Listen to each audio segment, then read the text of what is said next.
Now that you've all forgotten about that cringy intro I did, which I definitely didn't think of on the Uber ride over here, I swear I will never do that again, but also rest assured nothing I say today will be as exciting as that was. Hello, this talk is called Pre-Production 101, and I'm getting my mic distance right in real time. I'd love to tell you that this talk can save you from production hell, but while I'm optimistic, I'm not perfect. So I slipped the word hopefully in there just in case. Now, a big issue with production is, I'm working on my P's. Big issue with production as a skill is that nobody really knows what the hell it is, and those who do avoid it because it's not exciting. Sure, you might say I've produced a game, I know how to run a project, I've even shipped a game, great. But at the end of the development cycle, how many things did you do wrong? What could you have done better? How come you're now already developing that next game? You're already mid-cycle thinking, wait, I made this mistake last time. Why have I not learned from it? For all the great people that come into game dev with art skills, dev ability, amazing game design capability, very few come into this industry with production skills.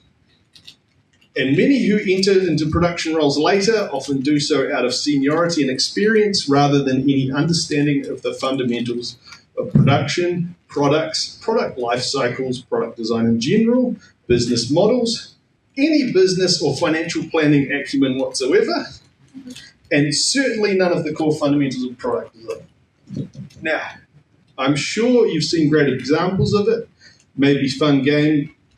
You've seen some. I'm sure you've all played and made amazing games, but when it comes to success in the market, very little of that is actually related to your game itself. So much of it is based on prior planning, it's based on some key fundamentals, and if you never explore those, you will never get that knowledge. So for this reason, my focus here is to build a basic understanding of product development in some clear steps. As an introductory step to the pre-production of games, and as a result of this talk, I intend to leave you with knowledge of what a product is and why understanding it will better equip you to financially plan and build a successful game and or studio. Now, I'm Logan. I produce. I'm currently a digital producer at a company called Dave Clark Design. It's not game industry. I do still make games. I've just recently finished one for a client. I was the producer on Wanderer Fragments of Fate at Mighty Eyes, which I've neglected to put that company name there, and I'm not sure why. I've worked in AI product development in the past, and I also am creative director for my own little side project. So in terms of industry game experience, fundamentally it's based on Wanderer, but I've spent far more time in the stodgy world of business. Now, the key difference there is that businesses succeed or fail based on the value of the product and not the emotion, the audience commitment, the love of what they are selling. What that means is we have to be a lot more careful with how we approach things, and we also can't rely on the love of the community completely overpowering any issues in our game, and we just throw it into the market. Now,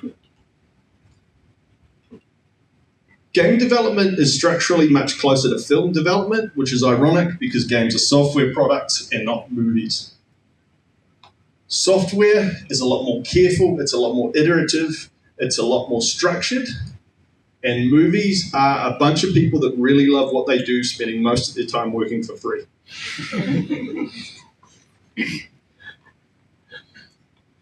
Clearly that image of me using produce wasn't a lame joke. It was in fact a remarkably apt metaphor, highlighting the common misconceptions of what producers are and what they do. It tells you at least two things. One, that this presentation is for sure about fruit and veg, and that this presentation is filled with my own shitty brand of humor because production can be an extremely dry subject.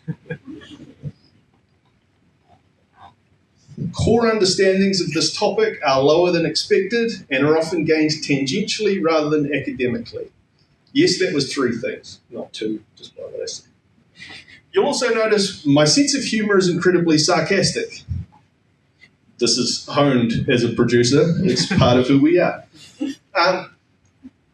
Bear in mind, I may be talking like this. There is value to what I'm saying. I'm absolutely joking, whether or not anything on my face suggests that or not. There's also other aspects to being a producer that often don't get discussed as much.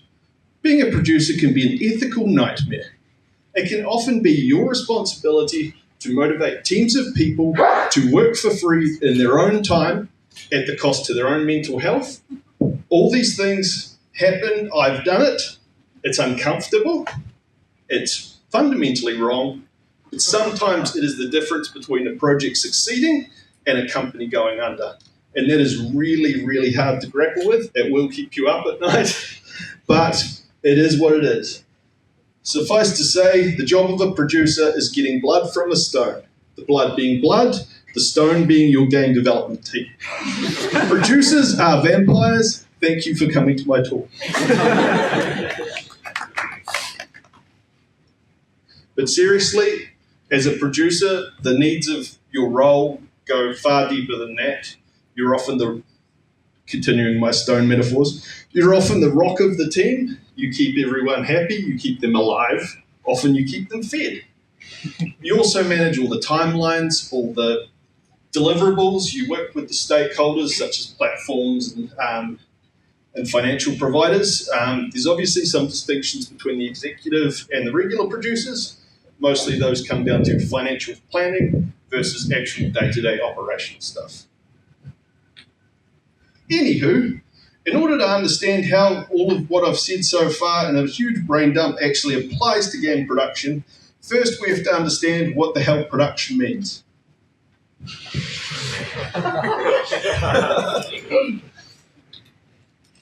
Comrade, I hear you say.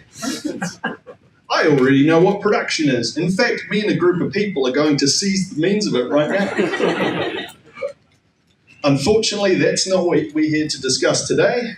According to the definition of bab.la, which is a website I've never heard of, but I'm using as a reference because it agreed with what I was trying to say. Production is the process of creating goods or services that have value for consumers. I've highlighted the important words, and unfortunately the important words were 3/4 of the statement, so bear with me. Production is the development of products, and product design is a core element of game production that we often miss entirely, and it should happen at the pre-production point of what you're doing. Welcome to production hell. What is a product? A product is something for sale that fulfills a customer's need or desire. A key thing to notice there is how ephemeral all those words are. If you don't know what ephemeral means, it basically means something you cannot grab. Value is subjective. Long story short, you must create it. Games are entertainment products. That means we purchase them to fulfill higher order needs. Now I'll come back to that in a second. But case in point, you do not buy a game because you are starving. You buy a game because a Twitch streamer was paid to tell you to buy that game. Now, I just mentioned higher order needs. And anyone that's done a comms degree, which hopefully none of you here, will look at this pyramid and groan. This is Maslow's hierarchy of needs. Basically, what it means is you start from the lower order things and you move up the pyramid as your needs are fulfilled by your environment. People down the bottom, probably dodging gunfire, attacks from predators, things like that, not going to buy games. People who are looking for security and stability probably don't have the money to buy games. People looking for love and belonging, this is where you're starting to get into the people who will buy games. Games may not literally provide love and belonging, but they will certainly be something that somebody could perceive might fill a deep hole in their heart, and so you can sell them a game. Same goes with the esteem layer. You want to prove to people that you have the money to buy the new console on day one, or you want to prove to people that you're better than them at, say, Street Fighter. You will also be buying games in the screen section. Now, self-actualization, this is not where people buy products. If you're in self-actualization, I was about to say sexualization mode. If you're actually in self-actualization mode, you're starting to get more into your hippy-dippy territory. You're starting to think about the meaning of life, and you're probably not going to go in for capitalist materialism. So we really want to be in this kind of core area here when it comes to selling games. So how does one design a valuable product, knowing what we learned on the last slide, that value is a very ephemeral thing? We need to research. We need to find the people who might want what we're trying to sell. This is called, if you've ever heard these terms, market segmentation. And what was the other one that I'm blanking on right now? Target audience. So, in practice, what it actually means is market research. You start with a loose idea of what you want to make. Now, this means you'll need to play things that exist. You'll need to explore the financial success of the things that exist. You will need to look into how those games were marketed, what you could do similarly, what you would do differently, and what communities formed around those games. Because this will tell you who you're selling to and how you are selling to. Which was a questionable sentence, but you get my drift. Remember, products are different from commodities. Now again, we're going way into the weeds, but this is core stuff in the product space. A commodity is something like grain or oil or metal. It's a thing that you need to use it, and you don't really care who's selling it to you. A game will never be a commodity, so you cannot rely on a game simply to sell because it is there. What you actually want to do is remember that nobody is buying your game based on the strength of its mechanics. As we showed in the pyramid before, it's about fulfilling needs, and needs are very abstract things. You buy a Sony game, for example, because it's a prestige product and you want to have really good screenshots to post on your socials, and you love listening to overly deep essays online. You buy a puzzle game because beating puzzles makes you feel good about yourself. You buy a multiplayer game because you will have FOMO otherwise. You must seek to understand who will play your game and what need playing a game like yours will fulfill in them. If you do not know who would want to play a game like yours, how would you possibly know how to design that game? Have you tested your ideas with people who you think will like your game? What became of that? Have you tested your game with people who would not like your game? Did you learn anything you didn't expect? Will anyone want to play your game? If you do not know the answer to that question, you are not ready to build a prototype. I will beat you if you do this. Go to market plan. If you're still with me at this point, you will have noticed something key about my talk. I'm not talking about pre-production. I'm talking about pre-production. Why? Because this is how you can design a product to go to market with. If you have no conceptual idea of what a product is, you're probably not ready to make something. If you go into production and you have not attempted this process, you will have a product that is not a product, it is a dream at best. And worse, you are probably digging yourself a deep financial hole. You must have a go-to-market plan. If you're really honest with yourself, you might even go through this process with your game idea and realize that it's just not worth making. That's okay. You will come up with another idea. You will likely be able to remix and reuse elements of your current game to make a different one. This could include if you're already in production. And as we've all discussed, everything that we've discussed up till now should be written up and codified into a business plan, your business plan. This will also inform any pitching, any conversations you have with potential funding partners, everything in that space. You need to have something firm that you can refer back to, and you also need to take all that information and be able to distill it down into something clear and simple. If you are not able to pitch your game, I keep hitting those P's, you will not, I'll start that again. If you do not know how to make your game sound interesting quickly, you will never make your game sound interesting in the market. If you can't pitch it, no one will pay for you to make it. If you can't pitch it, no one will pay for it once it's on a storefront. Please do not put blinders on and just assume that what you have in your head will be great and that you can take it to market and something good will happen, people will respond to it. It's possible, but it's not likely. Now, once we've got to the business plan point, that's almost when you can start to make a proof of concept demo.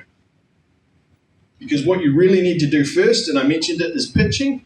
You need to convince somebody to pay you to make this, because you shouldn't be trying to pay to make it yourself. So now it is time to make a game. No, it's time to beg for money. I'm going to hazard a guess that you're not a wealthy business person who late in life has decided to live off savings, escape the rat race, and jump headfirst into your self-funded passion. No, me neither. I have a day job. Actually, some of you are probably students, so you might not have day jobs, but it goes without saying. Cool. Well, you'll need somebody to pay for your passion. Maybe you can cover some of it. Maybe you can't. FYI, you need to cover at least some of it because people will not trust you if you do not already have skin in the game. Now, games funding can come in various forms. Producer advances, so that's something like maybe Sony or Xbox wants to fund your project. Tax grants and rebates, easier to get once you've already got other funding, but often can be a good starting point because governments can sometimes be questionably loose with cash. Innovation funds and private grants, harder to get, slightly more hoops. Private funding, hopefully mum and dad are willing to bankroll this for you.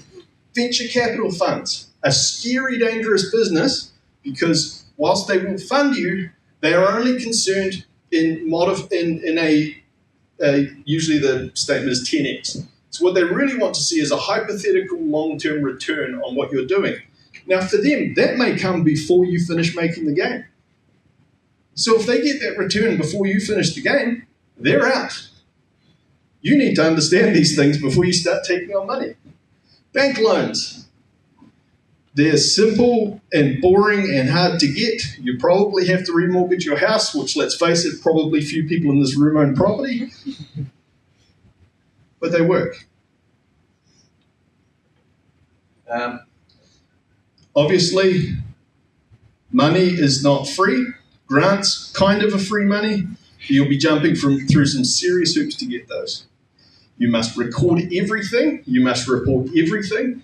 Once you're dealing with other people's money, failure to do so is literally a crime. Because guess what? You're in business now. You just wanted to make a game. Now you're an employer. You've got outside funding. You've got all these liabilities and commitments that you didn't ask for coming in. This is the nature of the games business. Funding is not money. Funding is debt in the form of operating cash flow.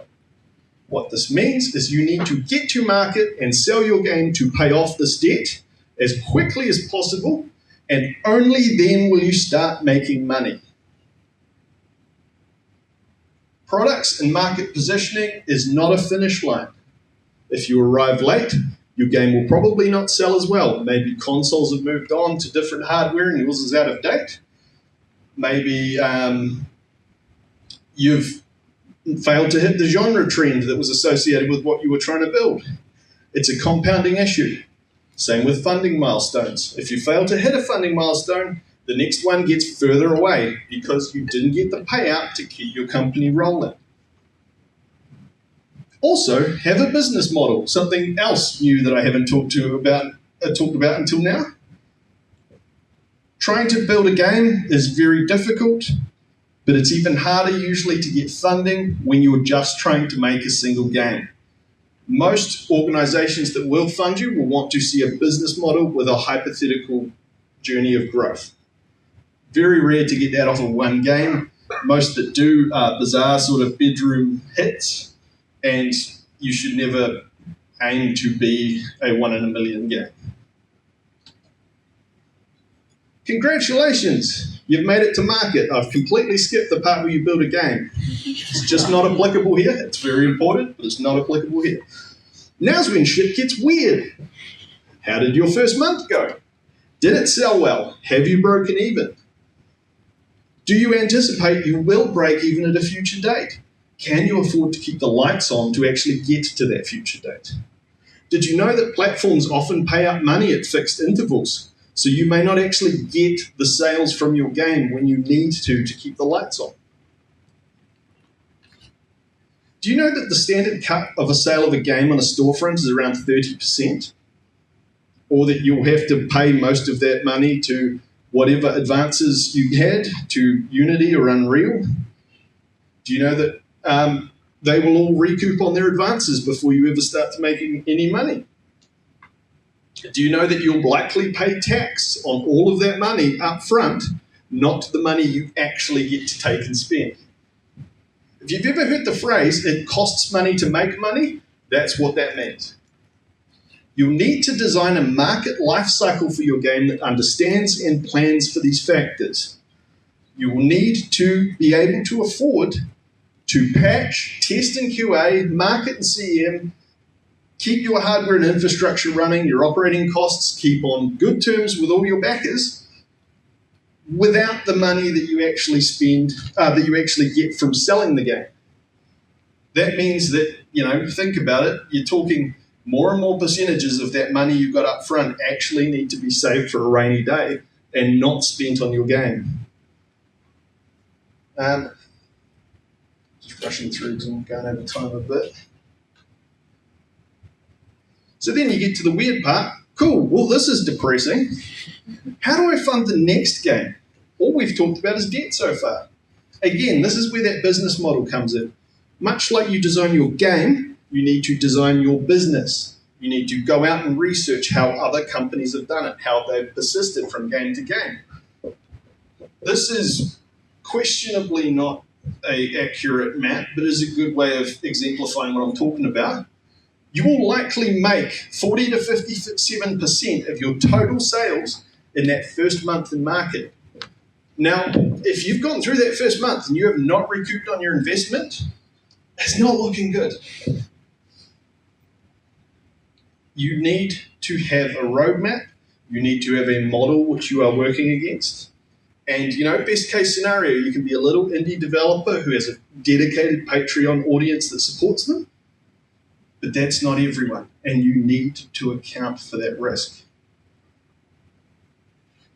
Congrats, gamer. You've officially sat and watched an old person tell you why the industry you love is actually as boring and serious as the rest of the business world.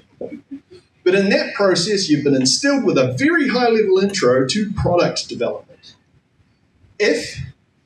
Remember, product development is a negotiation between creativity and realities of business. I haven't talked about the creative part because I'm a producer. I don't get to be creative. If you only focus on creativity, you might accidentally succeed. You'll have no idea why you did, and you'll probably waste time, money, and resources trying to work out what happened. If you only focus on the business, you'll forget what fun is. You might make millions of dollars. You might make an amazing microtransaction-heavy live service game. The Skinner box will be your North Star. You will smile with an evil Bobby Kotick grin. You might even be rich, but you'll be empty. So instead, find balance. Or find some psycho who enjoys production. Make friends with them. Make them produce your game. Keep yourself free to just do the fun stuff. Learn balance. Thank you.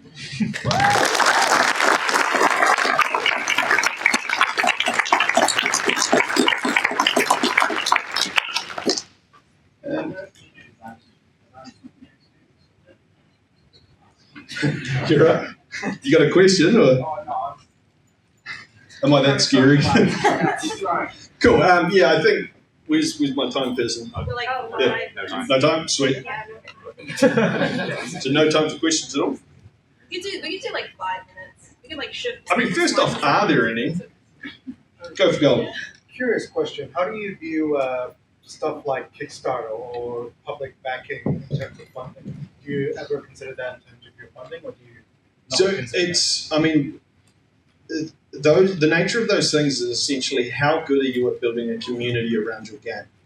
So if you don't have that skill set on board or within yourself, i.e. you're not already an influencer, you don't already have that capacity and understanding of how to actually build something online, you're starting so far back from the starting line that you just shouldn't rely on it. So it never hurts, right? I mean, and it's a great way to build a campaign around your product, but you need that knowledge and you need that skill already, and starting from that point is going to be tough. Cool. I feel like I'm all doom and gloom, but again, that's kind of my job. Yeah, any other questions, guys? Cool. Yeah, go for it. early access? Yeah. Do you see that as a valid method to fund the game, or is that more of a Hail Mary, let's see if we can recoup some funds? Yeah, I was going to say, I'm sure I've spoken ad nauseum to some of my ex-Mighty Eyes colleagues on the nature of early access. So early access is basically converting all of your day one and lifetime sales into an investment in your production. So you imagine you've done all the work, you've built this game. Now, sometimes you can have a great thing where essentially the early access pipeline actually builds a community around your game, which spreads the game for you. It's a very lucky situation. What's far more likely to happen is you basically cannibalize all your sales to use them to build the game. And once you hit that day one dot, assuming you do so, you will have nothing left to market the game on release. And you'll also have hit market saturation, which means you have no more consumers keen to buy the game because you've already got all your fans.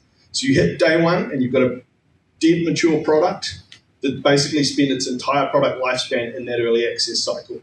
Now, you'll often see on Steam, once they get to about that point, a lot of early access studios will suddenly start a new early access sequel or other game because you're literally just pulling all the dates forwards and running a standard production cycle, but you just couldn't find that investment. So it's almost more something I would say that if you're doing a traditional development and things start to get a bit iffy, you could maybe transition into it, but it comes with risks. Yeah, getting to day one and having no one left to sell your game to is a very risky thing. Cool. Go for gold. Awesome talk. Thanks, man. So a lot of, I think, game projects tend to start from game jam or tiny prototypes. Where do you see this slotting in if you already have a prototype idea, but obviously you're trying to mold it into a marketable product? So I'm obviously biased as a producer. I would say you would actually do the ideation process and then try and game design off that. But as you said, you're far more likely that you've actually come up with an idea. What I would essentially do is do that pre-production process afterwards and essentially try and start from scratch with your idea in the back of your head and organically prove your way to the product you already think worked. And it's very difficult because you will be biased because you love your idea. But you need is honest and organic sort of a ideation process to try and mitigate that risk. Cool. Anyone else? I'm out of time. Thanks, guys.